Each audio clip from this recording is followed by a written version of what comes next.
Okay. Just a few things going on today. We continue to make further progress on the President's Port Action Plan, which will lower the cost of goods for American families by strengthening supply chains and modernizing port operations. And today I wanted to highlight that the Department of Transportation awarded $12.6 million in grants to 9 marine highway projects across the country in Delaware, Hawaii, Indiana, Kentucky, Louisiana, North Carolina, New York, New Jersey, Tennessee, Texas, and Virginia. These investments through the America's Marine Highway Program will help us move more goods more quickly and more efficiently and help our agricultural exports get goods to market. The announcement follows the successful first step of the Port Action Plan, which provided the Port of Savannah $8 million to set up container yards in Georgia and North Carolina, freeing up dock space and speeding up the flow of goods in and out of the port. 3 container sites are already in operation in Savannah, Statesboro, and Atlanta, and are already supporting Georgia businesses such as Home Depot, Carter, and agricultural exporters. And one more piece of good news for shipping costs. New data today confirms the cost of shipping a container between Asia and the West Coast is more than 25% lower than it was 3 months ago. So about $6,000, I was not a math major, $6,000 lower than it was 3 months ago, as this chart shows you. And that's important for the American people to understand and know, because if the cost of shipping a container is less expensive, it means that more goods can be shipped, that there should be more on the shelves stocked, and that the cost of goods also will come down. We've seen that play out, but this is definitely a positive sign. Also wanted to give you a bit of a sense of the week ahead. We'll have more to come in the coming days, I promise, but I can confirm for you that on Thursday, the President will award the Medal of Honor to 3 Army soldiers for acts of gallantry and intrepidity above and beyond the call of duty. And their stories are so amazing. I just wanted to take a brief moment to highlight a couple of them. Sergeant First Class Alwyn Cash will receive the Medal of Honor posthumously for his service as a platoon sergeant in Iraq on October 17, 2005. Cash was conducting a nighttime mounted patrol when the Bradley fighting vehicle he was in charge of was attacked by enemy small arms fire. An improvised explosive device disabled the vehicle, causing it to become engulfed in flames. After extracting himself, he set about extracting the driver and his peers trapped in the troop compartment. Despite the severe 2nd and 3rd degree burns covering the majority of his body, he repeatedly entered the burning building to retrieve his fellow soldiers. He selflessly refused evacuation until all of the other wounded soldiers were evacuated. His heroic actions at the cost of his life saved the lives of his teammates. Also being awarded a Medal of Honor is Sergeant First Class Christopher Solis, who will receive the Medal of Honor also posthumously for service as the leader of the Special Operations Unit in Afghanistan on July 12, 2018. Sergeant Solis led an operation to clear an area of enemy forces. When a large enemy force attacked, Sergeant First Class Solis voluntarily exposed himself to intense enemy fire multiple times to retrieve and employ a heavy weapon system, direct and lead a medical evacuation via helicopter, and act as a physical shield for his team, the aircraft and its crew. After being hit by enemy fire, he motioned to the aircraft to depart rather than remain to load him. His selfless actions saved the life of the evacuated partnered force member and almost certainly prevented further casualties. He died of the wounds he received in combat. And finally, Major Sergeant Earl Plumley will receive the Medal of Honor for his service as a weapons sergeant in Afghanistan on August 28, 2013. Then Staff Sergeant Plumley responded to a complex enemy attack when a massive explosion tore a 60-foot breach in the base's perimeter wall, and 10 insurgents wearing suicide vests poured through. Staff Sergeant Plumley and 5 Special Operations members mounted 2 vehicles and raced toward the site of the detonation. Without cover and with complete disregard for his own safety, Staff Sergeant Plumley repeatedly advanced on the enemy force, engaging multiple insurgents with only his pistol, killing 2 insurgents, and engaging combatants at close range. including an insurgent whose suicide vest exploded a mere 7 meters from his position. Undeterred, he joined a small group of American and Polish soldiers who moved to counterattack the infiltrators and carried a wounded soldier to safety. So the president looks forward to honoring 2 of those individuals posthumously and 1 on next Thursday when he awards the Medal of Honor. With that, Colleen, why don't you kick us off? Okay, thanks, Jen. I wanted to ask 2 questions. One is, can you talk a little bit about the White House outreach to Senator Manchin and other senators on the Build Back Better Act in relation to the recent CPI index reports today? And then the second question is, I wondered what else the White House can do or should be doing with regards to women's reproductive rights, given everything that's happening. Specifically today, there was a ruling out of Texas that keeps the restrictions intact while the lawsuits play out. So I just wondered what else, aside from the codification of Roe in Congress, can and should the administration be doing? Absolutely. Well, let me take the first one first. Let me first say that as it relates to the CPI, or the Consumer Price Index data this morning, let me start with the data. The data was taken in November. Even since that time, over the course of the last nearly 2 weeks, we've seen a decrease in costs in some of the areas that account for a big percentage of the rise in inflation. So about 50% of the inflation numbers, is attributed to the rising gas prices and the rising car prices. On gas prices, and we had a chart, maybe they'll pull it up again, that Brian Deese, our NEC director, talked about just yesterday. What we've seen in recent days are gas prices are coming down from their peak, and this obviously is not captured in the data, since the data was through the course of November. So in 20 states, gas is below their 20-year average in real terms, and natural gas is down 25% from its November average. We attribute this to the range of factors, including the president tapping the Strategic Petroleum Reserve in coordination with partners around the world. But more broadly, we're seeing positive signs of supply chain bottlenecks being addressed that are helping address this as well. And we expect those numbers to continue to decrease across the country. The other piece and gas, I should also note, on the wholesale market is down over 30 cents per gallon since its peak, which is, again, a good sign. The other piece, as we're seeing as it relates to cars, is wholesale car prices are down as well. Used car prices are down as well. So when car dealers are purchasing cars, they are at a lower cost than they were before for a range of reasons, including the availability of chips, because we've helped solve some issues in the supply chain. That means that as we look to the first quarter of next year, or the first couple of months of next year, those car prices are going to keep coming down. One other third note, let me just note, in the data, one of course, the factors as it relates to costs that consumers are experiencing, the American people are experiencing, is, of course, the cost of food when you go to the grocery store. 25% of that, our economists or economic experts estimate, is related to meat prices. You buy a pound of burger, you buy a poultry, whatever it may be.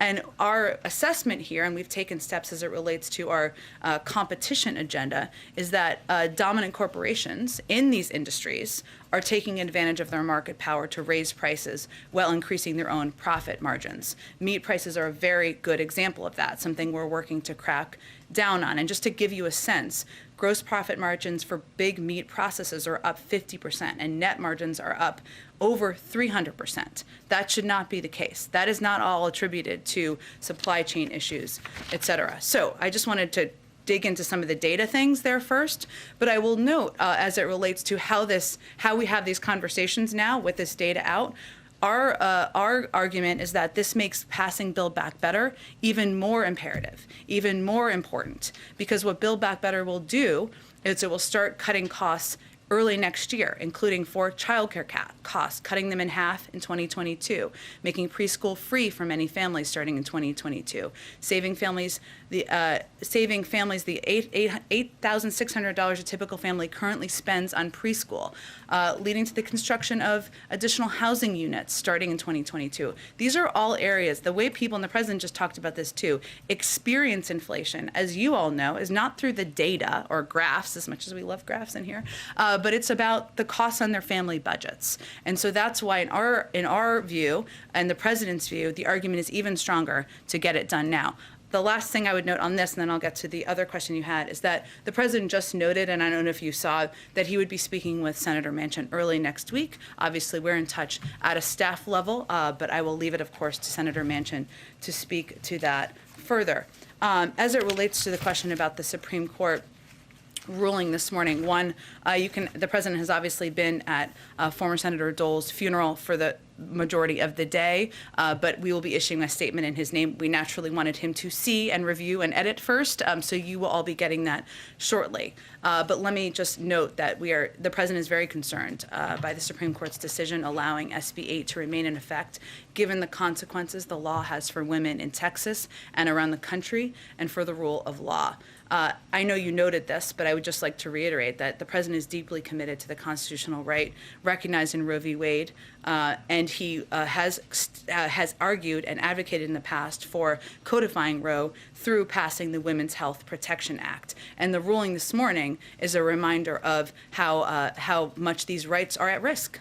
And how women across the country who have now, in Texas especially, it's been 101 days since this was put in place, 101 days, where their health, their access to what has been law of the land for many decades now has been questioned and put and challenged. And so this is just a reiteration of how much, a reinforcement, I should say, of how important it is to codify Roe and move forward with the Women's Health Protection Act. And he's certainly hopeful that they will move forward with that. It's already passed the House, so in the Senate.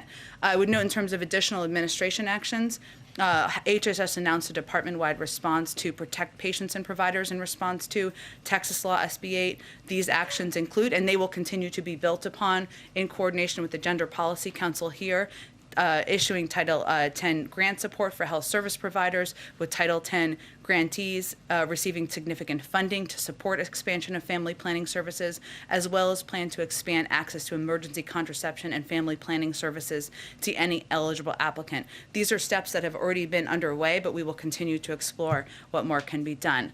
All right, go ahead, Jeff. Jen, what are the next steps in the U.S. process to extradite Julian Assange after the latest UK court decision?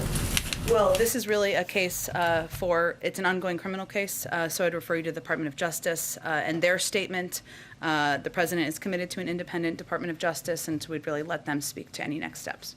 And on another topic, Russia spelled out some specific demands for NATO today, including that NATO should rescind its promises that Ukraine and Georgia may eventually join the alliance, and that NATO not deploy weapons in countries that border Russia. What's the U.S. response to that? Have you seen those, and can you give us an update on when that meeting between the other NATO countries, the U.S. and Russia, will take place? Well, this list, which we have certainly seen, but should not come as a surprise. It's the same list of demands that the Russians have been advocating for and voicing for several months, if not years. And that is their prerogative to have their views and demands. We have our own. And we have our own concerns about security circumstances around the world, including, of course, on the border of Russia and Ukraine. Russia can raise their concerns. We can raise ours. Europeans can raise their concerns. That's the whole point of having a dialogue and a discussion. While I don't have an update on what format that may take, which I think is the second part of your question, it's important to note that there have been formats for conversations about European security with Russia for 70 years, approximately. And many of those are formats that could work, and we are open to being the format moving forward. I would note also that even as we're determining what that looks like, we have been engaged on a daily basis with all of the players here, our European partners, at a range of levels. Obviously, you saw the president have the call with the B9 leaders yesterday, as well as the Ukrainians, but we are in touch through senior officials at the State Department, in the White House, and we will continue to be. But I don't have any update at this point on the format. Thanks, Jen. The president said just a few moments ago that he thought that inflation may be at its peak right now. Is that the determination of your economic team when they analyze kind of the state of play in the market right now, or where is he kind of basing it? What's he basing it on? Well, I think if the president were standing here, I know he's always invited, which may be the next thing someone says, but which is okay. You're invited if you're listening. would be that we, of course, defer to the Federal Reserve and their assessments that they make as they make predictions about inflation. They are predicting, as outside economists are, that inflation will come down next year.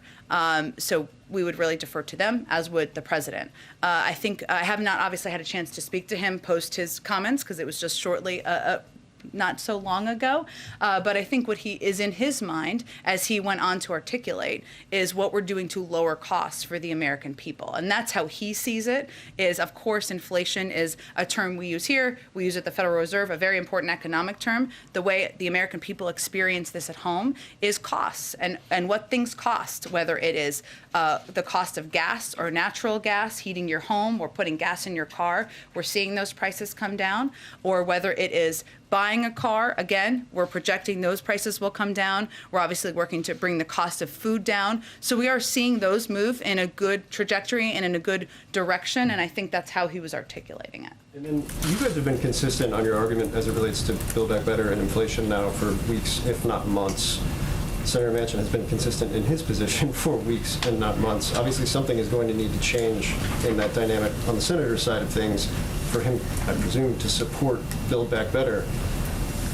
What changes in your argument that resonates with the senator, given his long-held positions here on inflation? Well, we will certainly let the senator speak for himself. He will, of course, be speaking with the president, as the president alluded to early next week, and I would expect the president will convey much of what we've conveyed publicly, that while we've seen costs increase in some areas, and we've seen them move in a good direction in some areas as well, what we need to do now is think about what we're going to do about rising costs. What is our plan to address rising costs?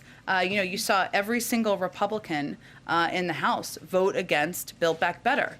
What were they voting against? Yes, they were voting against the president's agenda. They were also voting against lowering costs. They were voting against lowering costs for childcare, lowering costs for elder care, lowering costs for health care. And I think the not argument, because he has a very good working relationship with Senator Manchin, but I think the case he will make is that this is exactly the time to pass this bill and move it forward so that we can lower costs for the American people on all of those topics, including insulin and areas that really force American families to pinch pennies. Go ahead. On that same point, though, just politically, do these numbers make it more challenging, you think, to pass Build Back Better, given the fact that opponents and even Manchin argue that pouring more money into the economy will only make things worse? Well, what we know is what 17 Nobel laureate economists have conveyed, which is that this will help address inflation. We know that economists across the board, many across the board, have conveyed that this will help address what we see as rising costs. And we also know that for American families sitting at home, they don't necessarily think of it as what the data and what the economists are saying. They think of it as what their weekly budgets are, what their monthly budgets are, and which leader has a plan to address that. So actually for us, politically, arguing we're going to bring down the cost of childcare, we're going to bring down the cost of preschool, we're going to make affordable housing a reality, and on the other side of the aisle, you have people who are opposed to lowering that cost, is a pretty viable argument. And on the timeline here, just to put a finer point on it, you noted the costs are already going down that may not be reflected in this report, and that you may see changes next year. But if you're an American at home worried about these rising prices, how long do you think Americans should be prepared for these increased prices to persist? Well, I think the way the American people look at it is not through data. Right? They look at it through how things are impacting their lives. So what they can know is that gas prices are coming down. In about 20 states across the country, we expect that to happen in more. Natural gas prices are coming down. That means if they're looking to heat their homes, it was a very cold day here yesterday, for other cold days around the country, those prices are coming down. If they're looking to buy a used car, those prices should come down early next year. And also there are steps we're taking to address areas of where we see prices increasing, like when they go to the store to buy some, burgers for barbecue, that we're working to go after meat conglomerates for raising prices and jacking prices up. So it's area to area, but what we can tell them is where we're seeing progress, where we're still going after the problem, and what we would also convey to them is you should look closely at who has a plan here and who's just shouting from a megaphone about it being a problem. We all agree it's a problem. It's who's going to do something about it. And how worried are you that the Fed may have to raise interest rates? We really, of course, defer to the independence of the Federal Reserve in making those decisions and what they feel is right for the economy. So I wouldn't say we're worried. We leave them to their independent assessment of what's needed. Go ahead. Jen, is the Manchin conversation happening here at the White House in person or by phone? I don't have anything on the format, and obviously we've been in close touch with Senator Manchin, but I just was echoing what the president said just a few minutes ago. And then on Assange, the High Court issued its ruling in part because of assurances from the administration that Assange would not be kept under the harsh conditions that are typically reserved for high security prisoners. Can you talk about what assurances those were and where he might be held? Well, it's really all through the Department of Justice, which is where those discussions would happen, so I'd really point you to them. And then one more on COVID, because the president received a briefing yesterday. Is there anything you can share about what the doctors told him, especially because it's been about 2 weeks since Dr. Fauci said it would be 2 weeks until we had more definitive information about Omicron? Well, he said it would be 2 weeks, a few weeks. Obviously, we want to wait until there's an assessment that the doctors feel comfortable and confident in providing to the American people. I don't have an update for you here today, but as soon as they have an assessment to make, they will make it. There's also a briefing this afternoon with the COVID team as well. Thank you. Go ahead. Thanks, Jen. Republicans are circulating a modified version of the CBO score for Build Back Better. In their version, it included extensions of programs without being paid for, which we understand is not how the president put forward this legislation. But the reason that they're saying they did that is because Lindsey Graham says, if you believe these programs are going to go away after 1 or 2 years, you shouldn't have a driver's license. We all know child tax credits are not going to go away after a year. What does the White House say to that? Well, to quote of all people Norm Ornstein at the American Enterprise Institute, who put this quite well, quote, "You can't assume programs will be extended just because Lindsey Graham wants to assure that. An estimate based on what's not in the bill is bogus and fundamentally dishonest." I mean, this is not a CBO score. This is a fake CBO score. It's not about the existing bill anybody is debating or voting on. This is about proposing the extension of programs that has not been agreed to without the commitment of the president, which he's made repeatedly publicly, that he would never support extending these programs if they weren't paid for, period. That has been his commitment. That is his commitment. I would also note that there's a particular irony here that it shouldn't be lost on Senator Graham. Maybe it is lost on Senator Graham. I don't know. That the plan they proposed and passed into law, the 2017 tax cuts, were $2 trillion, which were not paid for in any way, shape, or form. That didn't seem to upset them at all. And I will say, and they can thank us in any way they would like for this, that what our projections and the projections of our economists predict is that for our plan, if as this plan continues in the second decade, it would actually reduce the deficit by $2 trillion. So we're actually covering their irresponsible tax cuts to corporations and high wealth and net wealth individuals. They're very welcome for that. Thank you. And then on crime, the National Sheriff's Association alleged that they haven't seen the kinds of federal support to crack down on crime that we talked about here in the briefing room earlier this week. I already have lengthy statements from the White House and the DOJ detailing and countering some of the points that they made. But more broadly, if the feeling among communities and law enforcement groups is that things are getting worse and not better, and that they're not visibly enough seeing results from what the White House is doing, how can the White House project a stronger image that they're tough on crime and crack down on this? Well, Jackie, I would first say that we recognize, and let me just reiterate, that we agree that violent crime is a serious problem. We have concerns about what we've seen, serious concerns about retail theft in a range of communities across the country. And I know you are aware of this, but we have actually taken some what we would consider serious steps to help work with these communities, whether it's plussing up police forces in San Francisco and LA, or having the FBI work directly with the LA Police Department to address areas where we have seen an increase in retail theft. I would also note that what the president has proposed, and obviously we're on the CR short-term budget right now, is an increase and a plus up in funding for the COPS program of almost $300 billion more than what was proposed by the former president, because he believes that police departments and law enforcement should be properly funded and supported. That is something he's been a believer in his entire career. So I would say we are committed to, but we have proposed additional funding. We are working directly now, and obviously this work is ongoing. And one real quick one on the Jussie Smollett verdict. Both the president and vice president tweeted at the time of that attack. The president tweeted, "What happened to Jussie Smollett must never be tolerated in this country. We're with you, Jussie." The vice president called it an attempted modern-day lynching. Since the guilty verdict, are there any lessons learned here on rushing to judgment when a crime is alleged? I think there are lessons learned perhaps for everybody who commented at the time, including former President Trump. I wish April Ryan was here because I think she asked him the question. Do I see her somewhere or no? Okay. She just left, where he said, "I can tell you that it's horrible. It's doesn't get worse," in response to her question about about Jussie Smollett at the time. I would say that we respect the jury's decision. Lying to the police, particularly about something as heinous as a hate crime, is shameful.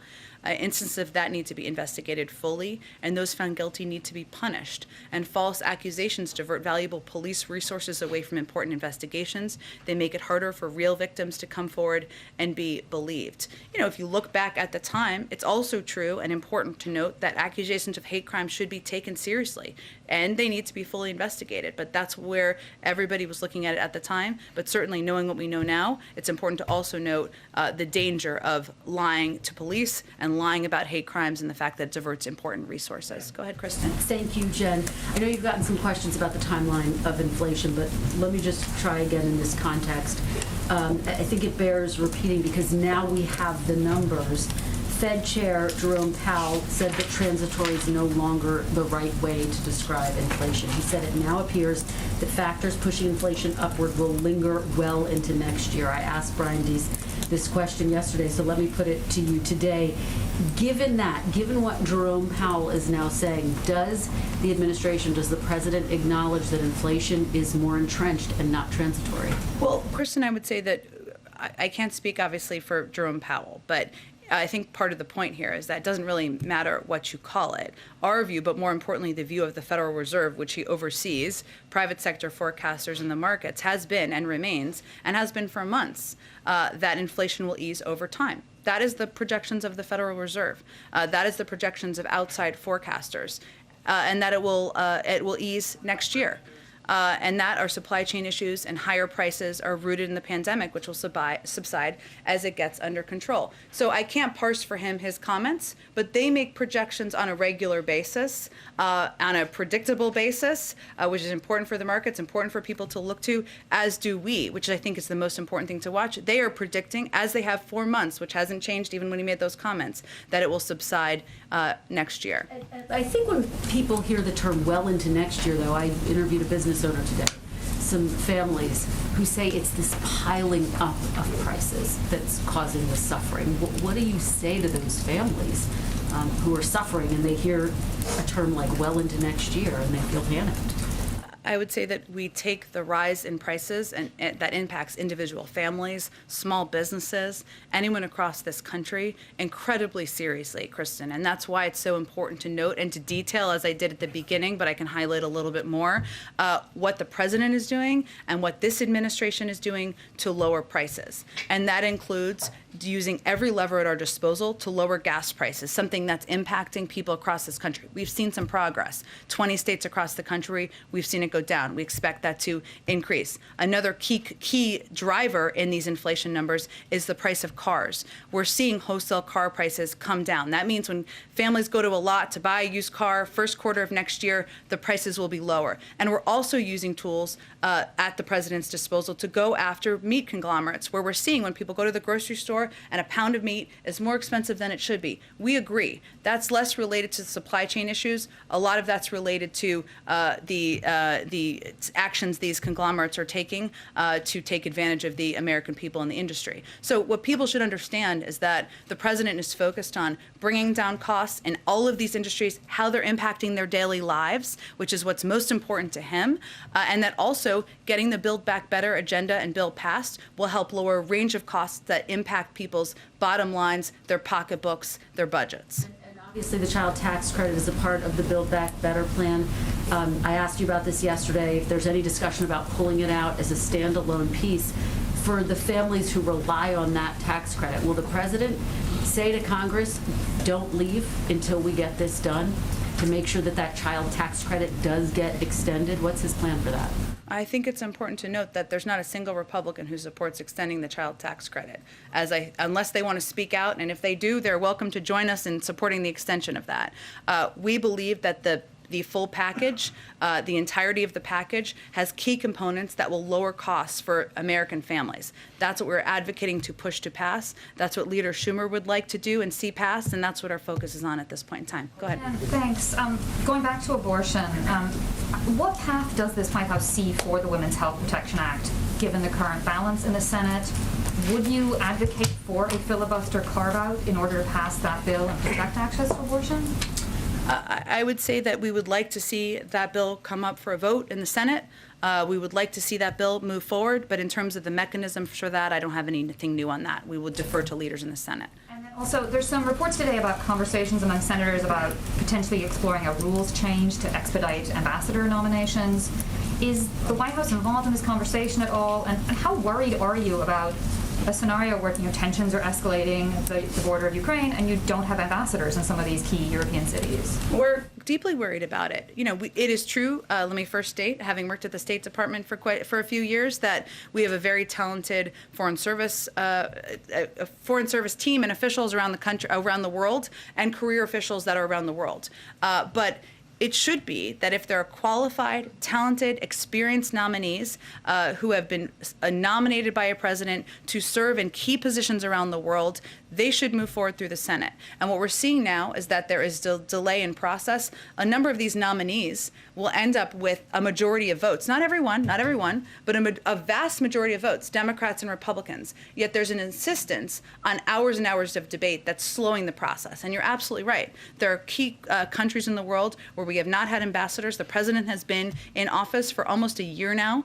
and they're still not confirmed. So it is an area of serious concern. In terms of the process piece, I'd have to check on that in our engagement. I'll talk to the legislative team about that. Go ahead. Jen, the CENTCOM commander did an interview this week in which he indicated that the 2,500 troops in Iraq might come under increased pressure from Iranian-backed militias that want the U.S. out of Iraq.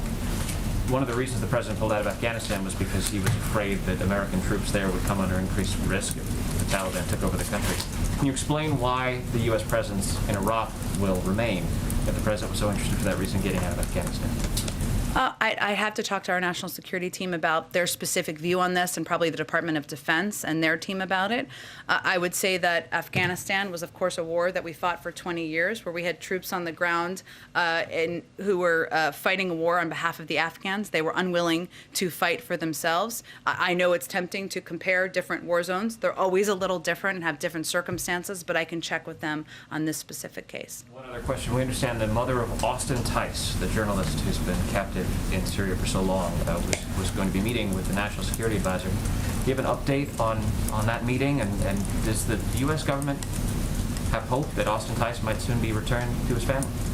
Well, I can confirm that Deborah Tice met with Jake Sullivan, our national security advisor, today. I would also note that she has been and her family have been in touch and have met a number of times with members of our national security team and been on phone calls, as we have been with all families of individuals who are held overseas. It's our standard practice not to share specific details about any potential meetings or specific cases out of respect for the families and to preserve confidentiality. Our team, of course, will remain in close contact, but I can't give you an assessment. Obviously, we're going to do everything we can to bring Austin Tice and any individual and any American who's being held overseas. Go ahead. Thanks, Jen. First, I just wanted to ask quickly, the Chinese firm Evergrande has slipped into default. You were asked about this a couple months ago and said that the U.S. was monitoring, but now that it's actually happened, I'm wondering sort of what the level of concern is and if the administration of the White House is undertaking any action in response. The vast majority of their business and, of course, market impact is in China, not in the United States, as I think you well know. Obviously, any potential impact would be monitored by the Department of Treasury. I have not heard any additional or new assessment on that, but of course, they monitor not only domestic but also global markets. And I just wanted to sort of diagram a sentence that you said earlier. Okay. It's a Friday. Give me a break. Well, I'll explain. You were talking about. I need a chalkboard or something. the CBO, the CBO report of the non-existent bill, and you, in explaining why you didn't think it was valid, said that the president would never support extending these programs if they weren't paid for, period. And the reason I'm asking this question is I envision a scenario where in like 2 or 3 years, I'm still sitting here, maybe you're not, but a Wow. This is like a real harsh line of questioning. You might be done with us, but a Biden press secretary is sitting here and you're trying to extend some element of Build Back Better because, as we all know, the package is not going to move, or the elements of the package wouldn't all move together in we're just renewing Build Back Better. So I want to be extremely specific. If there's an element of Build Back Better that expires, the president will never support renewing that element unless it is fully paid for and deficit neutral. He wants to. He would only support extending these programs if they were paid for. Period. I'm not going to parse all individual moments, but that is what he has stated publicly. That is his commitment. He is a person who is fiscally responsible, unlike the person who asked for the fake CBO score, and that is his commitment as long as he is president. So if it's child tax credit or payments for child care comes up, it's expiring, it's on its own. You don't have a way to pay. I'm not going to get ahead of a hypothetical, but again, what this fake CBO score was about was extending all of the programs that would expire without paying for them. The president would pay for them. There's no bill that exists on this front, and we don't even know what the vehicle would be. But again, the president has been clear about his intention to pay for these programs, and so that's one of the reasons why this is so disingenuous. Go ahead. You're saying that Americans aren't focused on big picture data lines, but yesterday Brian talked to us for 40 minutes about lots of data points that are moving in the right direction. Yeah. So I'm wondering, given all of those things and given what you're talking about, prices month to month moving in the right direction, what's the White House's big picture view on why so many Americans are so pessimistic about the economy and about the direction of the country? Because another data point is more and more Americans are saying wrong track on monthly polling on that key question. Well, there are certainly Americans who look at data. I'm not suggesting that. Many of them work in New York and other places. I'm conveying that the way people experience it, I think you know what I'm saying, but the way people experience it, and the president just said this as well, is not by looking at charts in the paper, right? As much as we love charts, because they're important for us to note, it's about their monthly budget and how much it takes to fill up their tank of gas, how much it takes to buy meat to have burgers for a barbecue. That's what I was saying. Why are people experiencing things, or why? Because, and we've talked about this a little bit before, but a lot of it, what we're seeing in our data is people's psychology on the economy, on how they're experiencing things in the country right now, is related to COVID. And the fact that COVID, we're still in a fight against this virus. People expected it to be over sooner. We have new variants that have come up, and people are looking to get back to a normal version of life. And so that's our best assessment. Obviously, Americans will experience things different ways, and we certainly understand that. But broadly, when you look at data, that's what we see. Go ahead. Thank you, Jen. I wanted to ask you something in light of this week's Democracy Summit. Sure. Former President Trump has been undermining the 2020 election result for most of this year. He puts out statements, various releases, and I wonder why President Biden has not used his bully pulpit to push back on the misinformation coming from former President Trump, just given that democracy is such a top concern. Why does President Biden, so I'm just to understand your question, why does President Biden not debate or lift up President Trump and his statements? No, I don't think that's what I was saying. Why isn't President Biden pushing back on the misinformation that the former president is putting out? Look, I think the president is doing what the American people elected him to do, which is to govern the country, to make people's lives better, to solve COVID, to put people back to work, and certainly to fight for protections that will save our democracy and moving forward, not to continue the 2020 election. So that's what he's focused on. But do you think it would be effective in some way to, this is the most powerful possible, podium that exists in the United States from a political leader. Therefore, has there been any discussion of the president giving some kind of address to the country and speaking clearly about what did and did not happen and clearing up misinformation, particularly as democracy is very fragile? I think the president has spoken very clearly, and facts back this up, about the fact that the majority of the American people voted for Joe Biden to govern this country, that it went through dozens of courts who threw out attempts to change the outcome of the election. But we've made an assessment, which hasn't been the assessment made by everybody, that elevating and giving more fire to the conspiracy theory-laden arguments of the former president isn't constructive, nor is it what the American people elected him to do. Go ahead. Thank you, Jen. First, President Bukele of El Salvador posted some apparent screenshots alleging that Jean Maynes of Southcom intervened to try and free another politician in El Salvador. And he alleges that she was intervening to try and free another politician who was allegedly assisting gangs in the area of El Salvador. Is the president aware of this interaction between Maynes and President Bukele? And also, posting WhatsApp screenshots of a U.S. diplomat, what does this say about the U.S.'s relationship with what was once an intended partner to curb irregular migration north? Sure, Zolan, it's a great question. I don't have all the details on the specific case, not case, but the specific details of this incident that you're referring to. So I can't speak to whether the president's aware of it. Obviously, he's regularly briefed by his national security team, but I'll talk to them and see if there's more details on it. Okay, great. And then on MPP, the Homeland Security Secretary was asked about the expansion of MPP yesterday, of including Haitians. I know you were asked about this earlier this week, but when asked about the expanding it, he said, "We felt the good faith implementation of this program required us to act." Why is it that expanding a policy to include more migrants, a policy that the president has referred to as inhumane, is acting in good faith? Well, I think as the secretary has also stated, and I've stated too, we don't agree with this program. We find it has endemic flaws. It's imposed unjustifiable human costs, pulled resources and personnel away from other priority efforts, and failed to address the root causes of irregular migration. I'd also note that they made some changes to the program to attempt to instill some more humane components, even of a program that we are opposed to. In terms of how we're implementing it, I mean, my understanding, but I would really point you to the Department of Homeland Security, is that we are abiding by this court order and working to implement that as we see the requirement. But beyond that, I would really point to them for more details. The court order didn't specify expanding it to other nationalities, including Haitians. So, I mean, with everything you just said, given that the administration has, in court documents, criticized this policy, I mean, why then expand it for this other population that the Trump administration did not include either?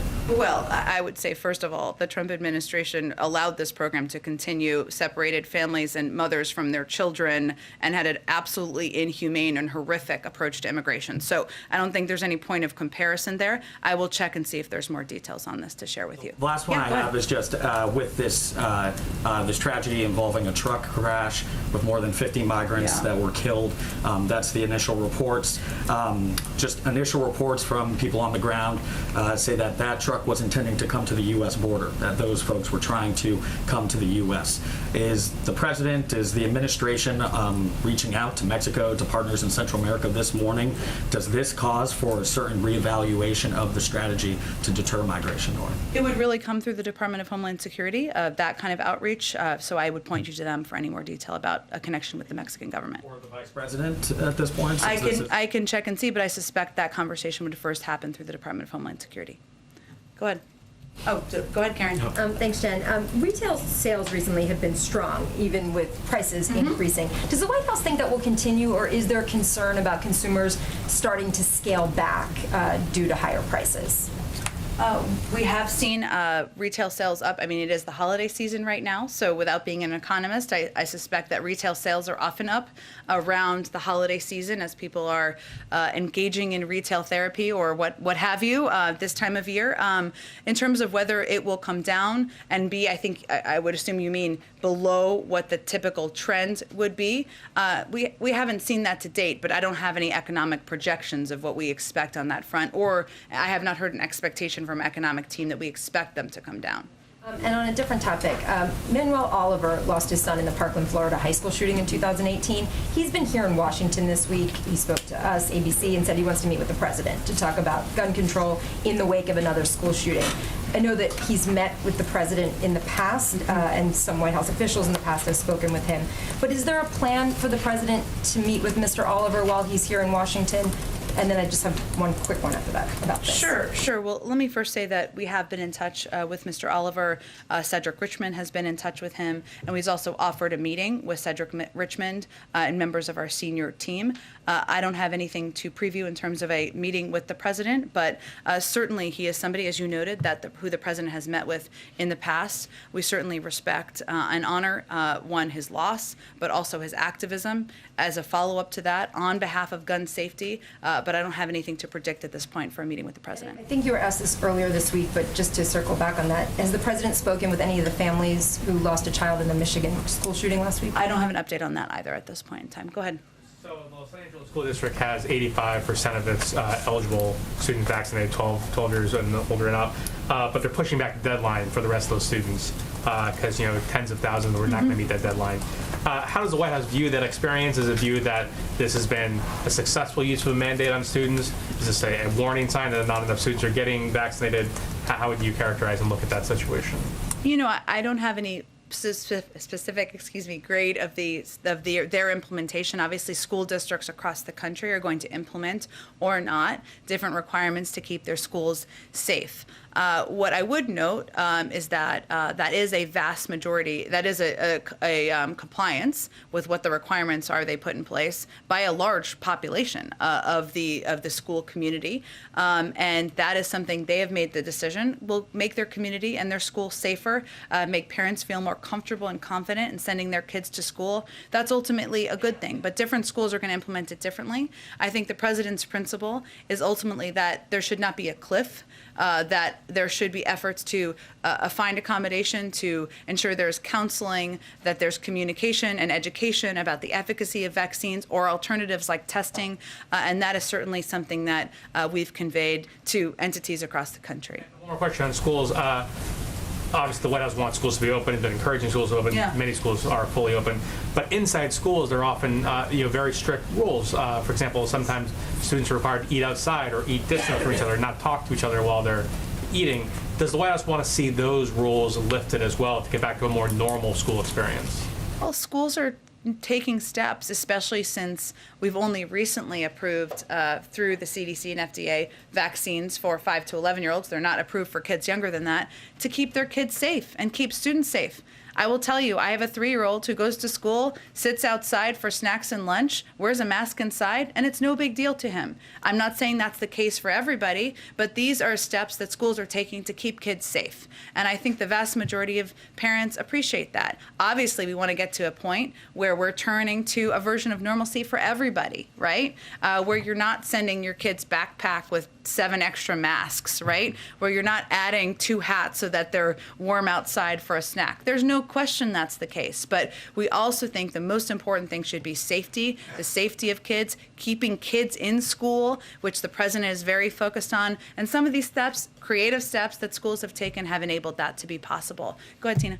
Is the Biden administration considering extending that student loan payment pause? I know there's, if not, besides legislation that probably won't pass, what are some of the options that can help these people? You're talking about the student loan payment pass that expires in February, just for clarity. So in the coming weeks, we will release more details about our plans, and we'll engage directly with federal student loan borrowers to ensure they have the resources they need and are in the appropriate repayment plan. We're still assessing the impact of the Omicron variant, but a smooth transition back into repayment is a high priority for the administration. The Department of Education is already communicating with borrowers to help them to prepare for return to repayment on February 1st and has secured contract extensions with loan servicers. So we are preparing for a range of steps here.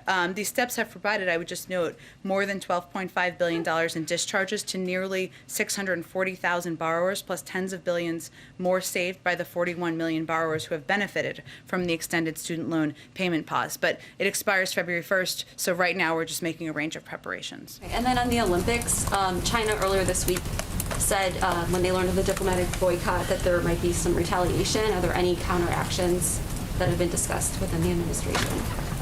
We would certainly let China speak for themselves. As we noted when we made this announcement, we felt, the president felt, that we could not proceed with business as usual and send a diplomatic delegation to the Olympics. But obviously, we work with China on issues where there is agreement, and we make clear where we have concerns, and that includes our strong concerns about human rights abuses, specifically in Xinjiang. Go ahead.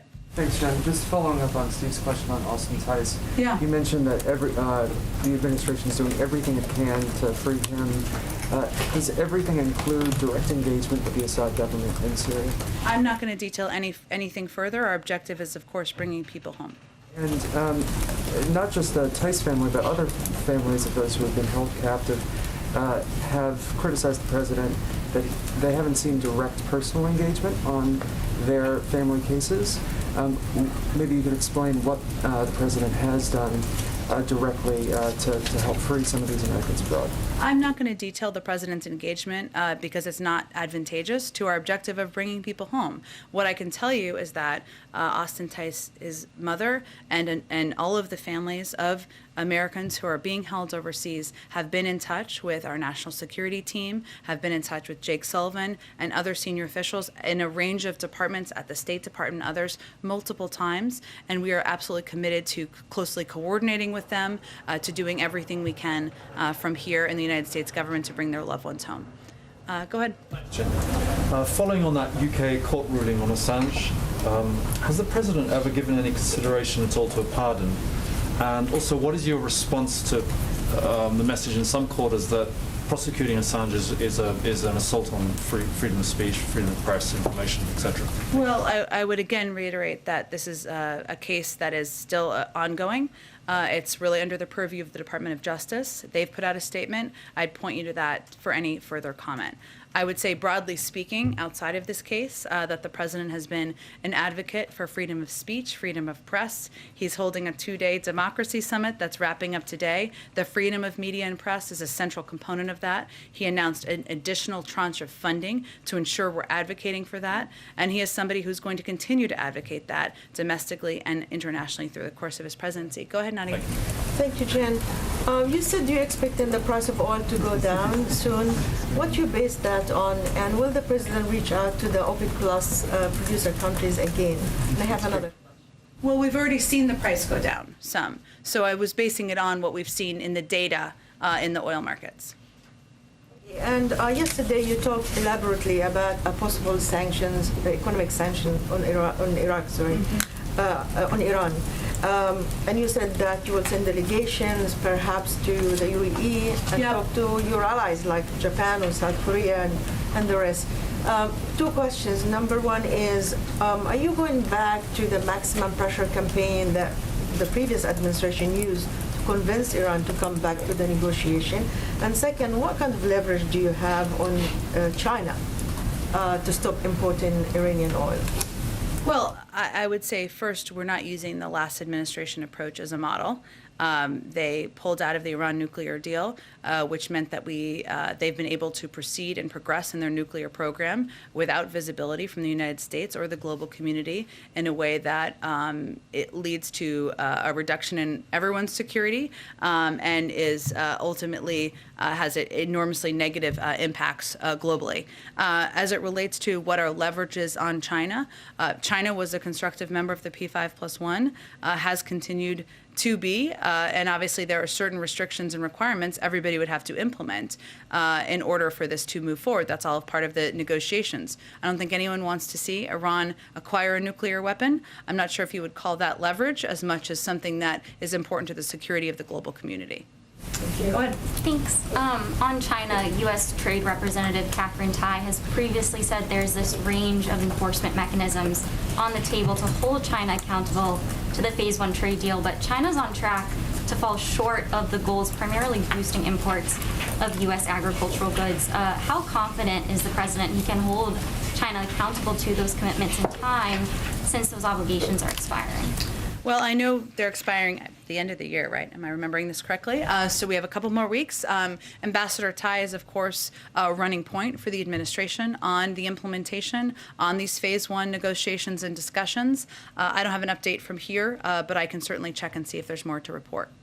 What message does it send to American farmers who were, hoping for a boost from these export obligations if they aren't met, and should we expect the president to take action if that is the case? Well, as you know, there's an ongoing review and assessment, maybe this is what I shorthanded was referencing, that is being overseen by Ambassador Tai about these tariffs and how they impact negatively, unintentionally, certain industries in the United States. I don't have anything to preview on that front, but that is also an ongoing process that's happening right now. Go ahead. Thanks, Ann. A follow-up on that question about El Salvador. What's the White House response to the president of El Salvador accusations against the U.S.? He says, and I quote, the interest of the United States has nothing to do with democracy in any country, end quote. And any comment on the decision of Nicaragua to break relations with Taiwan and return it to China? Sure. Let me start with Nicaragua. The decision deprives Nicaragua's people of a reliable and democratic partner in Taiwan. Taiwan is a like-minded democratic partner, a steadfast partner, and friend to countries throughout the region. We encourage all countries that care about democratic institutions, transparency, the rule of law, and promoting economic prosperity for their citizens to expand engagement with Taiwan. We refer you to the State Department for anything further, but I would note that they put out an extensive statement on that. Go ahead. On the question of El Salvador, the president of El Salvador saying that the U.S. government has nothing to do with democracy in any country.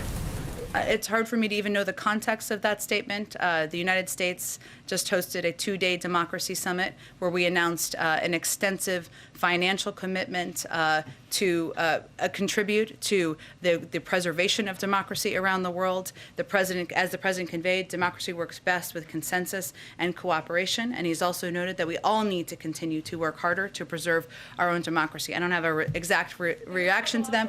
Go ahead.